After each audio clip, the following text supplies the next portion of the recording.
I guess the last few days I really was under the weather because it's just dawned on me that I got ahead of myself. It's been my intent all along to try and read this time of day, the reading for tomorrow. But somehow I got behind and I ended up reading like today's reading now. Well, somehow this week I screwed up, and I know yesterday for sure I read the reading for today, Thursday.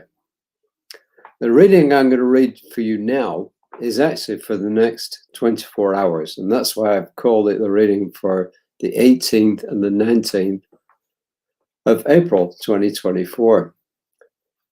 I think I've mentioned previously that my wife, when she goes to bed at night, she picks up her physical copy, this, she picks up this, and she reads the reading for the next day before she goes to sleep. And I thought, that's really a good idea because you can actually work ahead of time, if you know what I mean. So I thought, well, that's pretty good. So why don't I adopt it? So I did it for a while, and then somehow or other I got behind again. But now, accidentally, thanks to being under the weather for a few days, I've caught up. I also realized that the computer, where the camera is, it's not really ideal for the readings I'm doing. And so I've lowered the computer down a bit to try and make it easier for me to actually look at the computer, look at the camera when I'm reading and I'm using the computer. If I'm using the phone, it's not a big deal. When I'm using the computer, I'm trying it this way. So let's see how it works. Anyway, here's the reading coming up for the next 24 hours. So this is your reading for the next 24 hours. You can take it to bed with you tonight. You can, maybe it's in your subconscious mind. Therefore, as you go to sleep tonight, maybe you could repeat, and I'm going to try this myself. Let's just repeat the affirmation before we go to sleep. And just doing that should bring back some of the memories of what was in the reading for today. And then our subconscious mind has got some good stuff to work on during the night. And who knows, it might be incorporated into our dreams. But it's got good stuff to work on. And that should help us in our day tomorrow. So let's see how this goes, shall we? It's a pretty good one, actually, because all of us need this. Complain or clean it up. Complain or clean it up. We all need that, right? And whether you're talking about the room, your mind, or whatever, your thoughts, clean it up. Debbie Ford, I'm sure you've heard of her. Maybe you haven't. If you're not, look her up, Debbie, D-E-B-B-I Ford. Pretty good author. Wrote a lot of really good stuff, so look her up. An exciting and inspiring future awaits you beyond the noise of your mind, beyond the guilt, the doubt, the fear, the shame, the insecurity, and the heaviness of the past that you carry around with you. I emphasize certain parts of it which she didn't. Ernest Holmes goes back to talk about reality. We're immersed in an infinite creative medium, which, because of its nature, must create after the pattern that our thought gives it. And that's from the Science of Mind textbook on page 140, pretty much in the first part of the book, obviously, because it's a big book, almost 600 pages. We mention often and often again what this means. It means that the universal mind of the all responds to us. It actually responds to the way we think, and especially to the way we feel. You may be sick about hearing this, but it's the truth. It responds to us. And if it does, why not use it? But why not use it? And why not use it in a positive manner. So that's really the essence here. And I'm going to come back and talk about this a little bit more shortly. A worker opened his lunchbox and grumbled, "Not again, another peanut butter and jelly sandwich." The next day, as he opened his bag in the break room, he let out a big sigh, saying, "These peanut butter sandwiches are going to be the death of me." The following day, the same story. Why, oh why is it always peanut butter and jelly sandwiches? Finally, one of his co-takers couldn't take his complaining any longer and asked him, "Why don't you just ask your partner to make you something different?" The man responded with, "I don't have a partner, I live alone." Perplexed, she then asked, "Then who makes your lunch every day?" The worker's response was priceless. You can guess what's coming. "I do." Do you grumble about the very things you keep placing in your life, those problematic scenarios that you find disturbing that just keep showing up? Is there a pattern that keeps you repeating it in your life?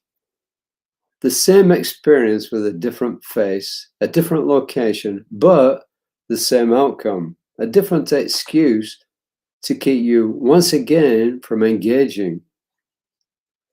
Could you be the master chef whipping up your life choices? If your love doesn't include you, it's incomplete. Stop partaking of what makes you sick. Engage the giant truth of your being, the giant who gently refuses to continue to tolerate your poor behavior to yourself.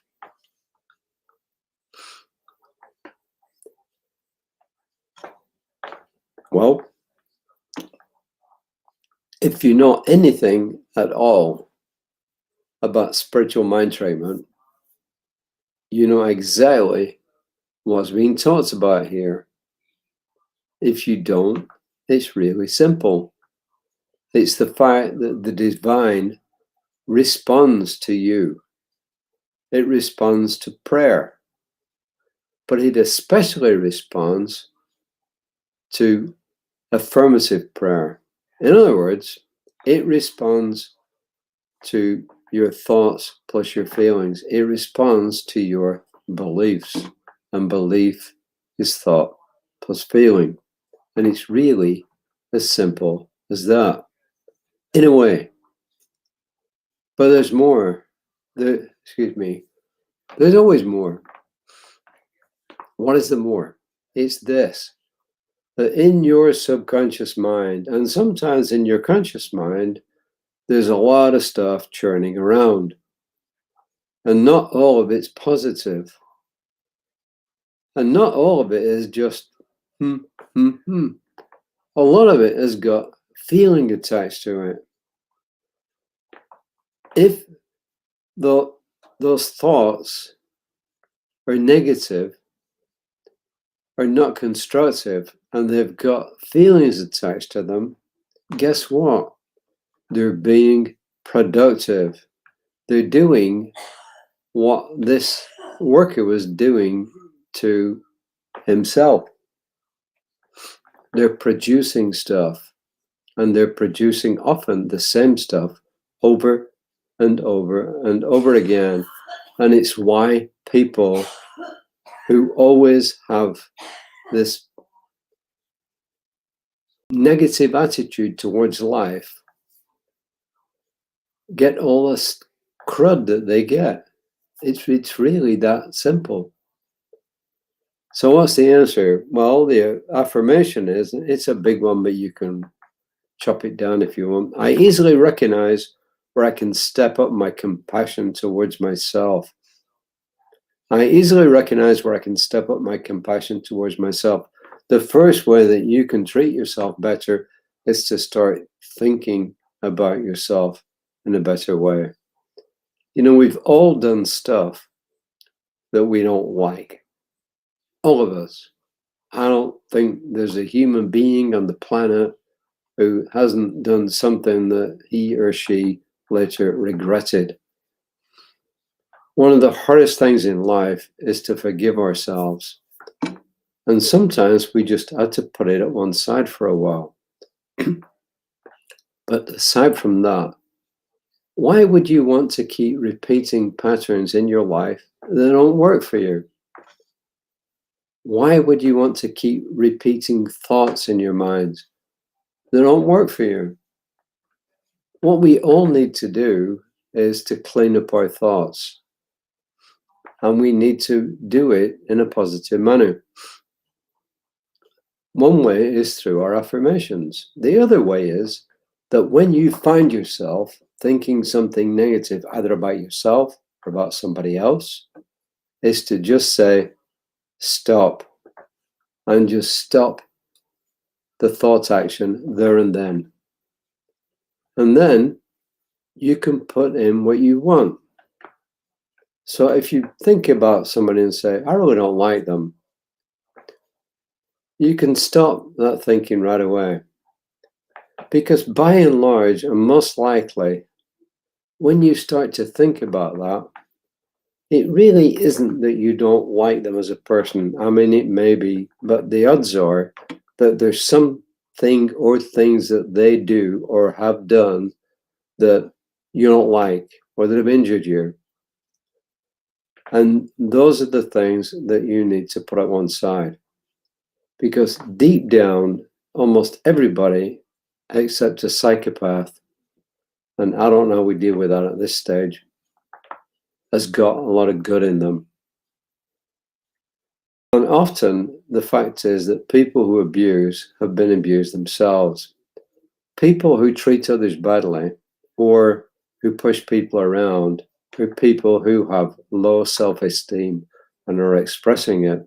And often what they need is prayer and not punishment. Now, I'm not saying that we should have criminals running around in society without any repercussions whatsoever. No, that's not what I'm saying. What I'm saying is that when we start changing the way we think about others and about ourselves, our life starts to change and it starts to improve. And the way we can do it is it's through affirmations and it's through spiritual mind treatment. Well, let's all go back to practice that looking in the mirror and saying, looking into our own eyes and saying, I love you, I love you, I love you. If you find it hard, well, try it once, just look and say, I love you. And then go back and try and repeat it more at different times. Because deep down within each of us, there is a lot to love. There are many people who've done horrible things, who've turned their life around and turn out to be great benefactors to humanity.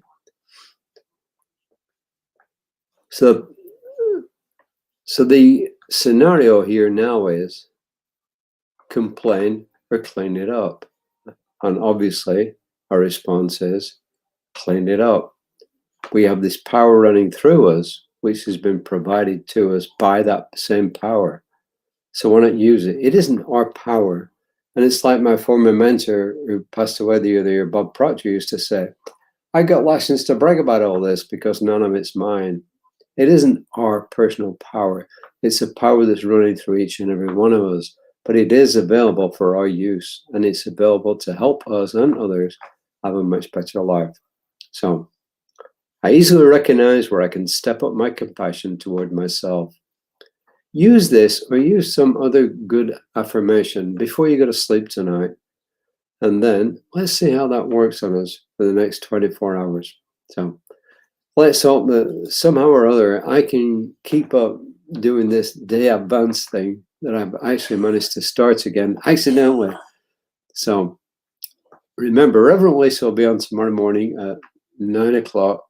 She'll have a somewhat different message than me, but we're all coming from the same point of view. We're all courtesy of Creative Life Spiritual Center, a Centers for Spiritual Living Center, and we are based in Spring, Texas. We're a New Thought community like Unity and some others.